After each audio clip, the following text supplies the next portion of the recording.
Hello, welcome to our special interview series. Today, I'm thrilled to have Marcus Panzik, our SEO director from Jademon, to discuss the recent Baidu ranking factor study. Marcus, could you tell us what's your motivation to conduct this study? Yeah, the motivation is quite simple. Usually in SEO for China, there's not many facts. There's a lot of blog posts reporting myths over and over again since many, many years, like that you need to have your meta keywords properly set, that you need a .cn website or you can forget all the rankings in China, that you need a hosting in China or you will not be crawled by Baidu. Of course, some of these things can be beneficial for SEO for China, but it's not that it's said that they really need to be done. But they're being kept to be repeated over and over again on blogs. For debunking all those myths, I've already started Baidu ranking factor study in 2020. It was quite a success back then with search metrics, but still we see a lot of posts and articles just telling lies. That's it, it's lies. So I really wanted to redo this again and go even deeper into the data to dig out more facts about how to do SEO for China data-based, to bring it to the whole community so everybody can learn. Since you mentioned the whole study is data-oriented, would you be able to tell us how much data you already collected, and how did you collect it, and what's the methodology you carried out through that? So basically we got the rankings for 10,000 Chinese keywords. Those 10,000 Chinese keywords are hand selected, so we asked, of course, our own SEOs for what are the best keywords to track. We reach out to other agencies to get their input, what is the topics they are interested in, their clients are interested in. We dig through all the keywords that we got and filtered out every branded keyword, as branded keywords are usually like navigational keywords.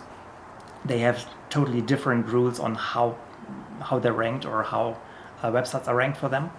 So we wanted to focus on those that everybody could compete with.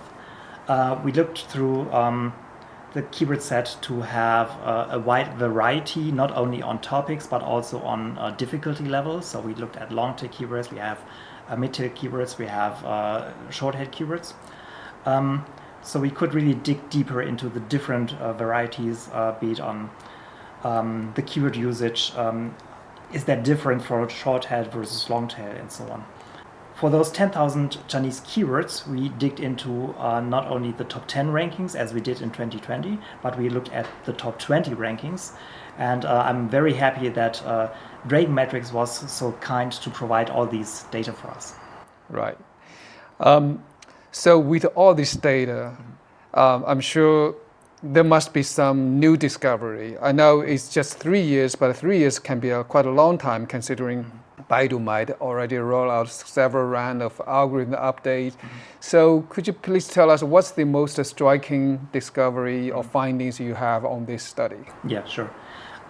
So in 2020 already, we saw a big dominance of Baidu-owned services like Baidu Baike, Baijiahao, Zhidao, and all these services ranking in the top positions of Baidu. But looking at the 2023 data, it has even rise to a whole new level. So there's even less space for new normal organic rankings for other websites. And to top that, we also look at the top 500, at the strongest 500 domains outside of Baidu, that they're even taking more of this real estate in the SERP, leaving even less place for normal organic rankings. That's a striking finding, certainly. If we're talking about backlinks later, there will still be a surprise, but let's keep it to this first. Right. So that doesn't sound good for, the traditional way of doing SEO, because we talk about optimizing the website. Yeah. In light of that discovery, what would you suggest, or have you ever already thinking about the new strategy to handle this discovery? When we're talking about SEO or search engine optimization, most people understand ranking their own website. But actually it's having your brand found in the search results. And that's where we're needing to start now, to not only have your website ranked, but to have your brand ranked, wherever it could be ranked. And it could be ranked, for example, on Baidu Baike, the Wikipedia of Baidu. It could be ranked on Baidu Zhidao, the Quora of Baidu, actually. Yeah. It could be ranked on Baijiahao, on Wenku, and all the many services that Baidu is offering, as they are all UGC services, user-generated content. So you can place your brand in these positions. And not only on Baidu, but also the top 500 pages that I was talking about, the top 500 domains. Most of them are user-generated content pages. When we're looking at the QQs, at Weibo, at Yahoo, there are so many spaces where you can put your brand into the top positions. Yeah, we just touched a little bit about link building. As we always saying that Baidu is some years behind Google. Link building works for China. It's more about quantity than quality. Yeah. Is that still the case based on your recent discovery? Well, when I'm looking at those companies that are asking for our services, I would have to say yes, because they're still asking us, hey, we need 500 new backlinks every month because the former company did this for us. And whenever we're looking at those backlinks that were built by the former company, we see they're rather low quality. This is something that we picked up with the study as well, that this cannot be longer the case. We received backlink data from Data for SEO. We received backlink data from the renowned Majestic, or Majestic SEO as it was in the past. And both data sources actually show us not only the more backlinks, but more importantly, the stronger the backlinks are, the better your rankings get. So it's more about quality nowadays. And Data for SEO, for example, they also have like a backlink spam score. And when we're looking at this one, it's even striking that the higher the spam score, the lower the rankings, and the other way around. So it's more about quality these days, and you should not focus on quantity anymore.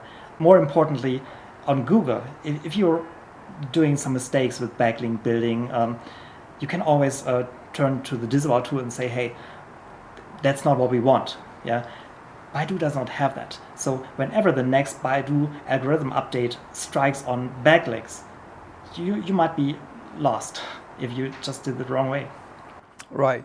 That sounds risky for anyone who's still doing that link building or having their agency doing that link building. Yeah. So is there any way we can check whether those links built were good or bad? Yeah, there are certainly ways. I mean, the best link that you can get of the lowest quality is a link that Baidu doesn't recognize. So that's one of the ways you can check for the quality of backlinks if Baidu has crawled and indexed them. If they are not indexed, they're not good quality, but they're also not any risky because Baidu doesn't know them. That's one thing. The second thing is you could check how are the different services interacting with these links. So did they rate them, for example? On QQ or on WeChat, you might not be able to access those pages that are linking to you. That is because those services are considering them dangerous. That might be because those domains are known for having malicious software like viruses, Trojans or whatever, or be it about the topics that are simply not legal in China. So these kinds of signals could be used to identify risky backlinks. Right. So, because we are talking about, China, whole internet landscape can be different. So is the SEO tool. You mentioned Dragon Matrix, of course, several, Majestic as well. These are all good. But when you mentioned about the link check, quality check, or any other relative analytics tool, how do you, or what kind of tools you were using to do this analytics or link check, etc.? Yeah, I mean, there are certainly some domestic tools that you can use to check if a URL is indexed on Baidu, if it returns a bad signal through QQ or WeChat, for example. You could certainly leverage your own phone to check those links if you are in China, of course. So this is not a feasible solution for foreign companies if they are not having an office here. And some of the checks we did by ourselves, certainly coding some Python script, accessing sometimes APIs, sometimes just trying to access the website and finding stuff. That's what we did for this study. That's what we're certainly also using in our agency. So, as we know, most of your clients are international companies. Yeah. Is there any new challenges compared to the local Chinese website that international companies may facing for their China SEO? Yeah, certainly. I mean, when they're targeting SEO for China, that usually means they're targeting SEO for Baidu. Baidu is a Chinese search engine for the domestic Chinese market, so they have a Chinese-speaking audience. They don't have any other language-speaking audience. That means they are focusing on Chinese language websites. Well, they're focusing on Chinese language websites in terms of ranking them, but they still crawl everything that they can crawl. That means if your website is too much of content that is not Chinese, the website might be considered as not as high in quality in terms of for Chinese audiences. So this could be one obstacle that you're facing. Another could be that you started localizing your website, and maybe you've got a Chinese-only website on a .cn, .com.cn, but you're still using the same framework as you're using it for your international website. That means there might be some wordings within the template that are not translated yet, be it in the cookie consent part, for example, that there are some other languages still in the backend, or not backend, but hidden from the visitor. So the visitor only sees Chinese, but in fact they are still there. So the Baidu bot can pick them up and identify some of the content not being Chinese on the pages that look Chinese. We found in our study that usually we've got an average among all top 20 rankings. 85% Chinese content sounds a little low for a Chinese-only website, but you need to consider that there's still always numbers. There's punctuation that is not counted as 100% Chinese, so 85% is a good percentage. But we noticed, using the same scripts that we used for the study, that many international websites are not even getting close to the 85%. They're more at like 60, sometimes if they're lucky at about 70%. So this is certainly something that can be used as a benchmark to reach in terms of getting better quality websites out there for the Chinese market. Interesting. As you mentioned about 85%, etc., how do you identify, what tool you use to get those numbers? Yeah, we are using our own scripts developed in Python, going through every single character in the page, identifying which language which character sets they belong to. If they're Chinese, they're counted as Chinese. If they're A to Z, they're more counted as not Chinese, just as the numbers and punctuation. Fascinating. Well, thanks for the insightful answer, and I'm definitely looking forward to review the whole report and the study. Sure. Thanks again. Yeah, you're very welcome. And the study can be downloaded for free, so just check out the link. All good. All good. Thank you. Thank you.